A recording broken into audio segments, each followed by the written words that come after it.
근손실 뭐 이런 것도 좀 빠르고 근육이 빠져나가니까. 뭐 붓지도 않고 한다고 하니까 웬만하면 밥 먹을 때라도 단백질을 일부러 챙겨 먹는 경우도 있어요. 아, 단백질 섭취를 위해서도 고기를 찾으시는군요. 네. 그건 둘째고 사실 맛있으니까.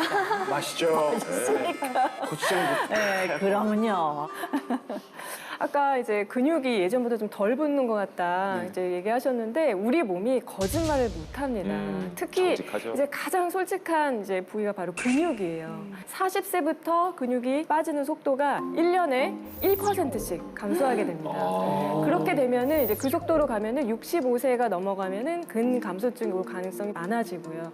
이제 80세가 되면은 우리 최대 근육량의 한 40%. 슬프다. 반 이하로. 근데 이 근육이 빠진다는 것이 너무 중요한 게 뭐냐면 단순히 뭐 외형이나 힘이 약해지는 것이 아니라 우리 몸의 만성 질환을 일으키게 돼요. 그래서 실제로 어르신들 보면은 왜 넘어지시거나 해서 이 골반 같은 데 부러지시잖아요. 맞아요. 예. 그러면 사망률이 굉장히 높은데요. 이것이 골반뼈가 부러져서 돌아가시는 게 아니고요. 그것 때문에 침대에 누워 계신 동안 근육이 빠져서 합병증으로 돌아가시는 경우가 굉장히 많아요. 국내 한 대학에서 2010년에 연구한 결과를 따르면 근육이 적어지게 되면 나머지가 또 지방으로 차게 되잖아요. 이런 비만이 생길 경우에는 심혈관 질환의 위험이 뭐 23% 올라간다 이런 보고가 있는데 어쨌든 근육은 우리 몸의 뼈대가 되는 것처럼 유지하잖아요. 우리 집이 만약에 뼈대가 약해지면 무너지는 것처럼 그 정도로 중요한 것이 근육이다라고 생각을 하셔야 될 것 같습니다. 그런데 여기서 우리가 정말 크게 놓치고 있는 것이 하나 있습니다. 뭡니까? 바로 겉에 있는 근육만이 아니고 이 내장 근육, 내장 근육. 내장 근육도 놓치고 있어요. 내장에도 근육이 있어요? 그러게 내장 지방은 많이 들어갔는데 내장 근육이요? 근육이기 때문에 위장도 늘어나는 거고 장도 늘어나는 거고 자궁도 늘어나는 거 다 근육이기 때문에 그런 거거든요. 근데 나이가 들면은 이 바깥에 있는 근육만 빠지고 얇아지는 게 아니라 내장 근육도 다 빠지고 약해진다는 거. 네.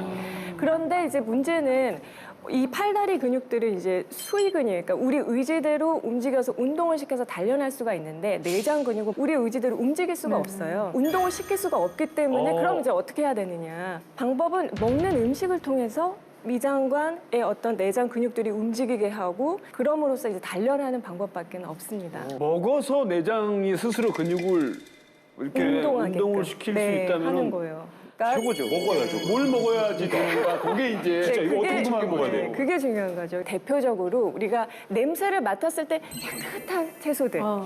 네. 뭐가 있어요? 미나리. 우리 그쵸, 깻잎. 그쵸. 미나리. 고기 싸 먹을 때 하는 그런 깻잎.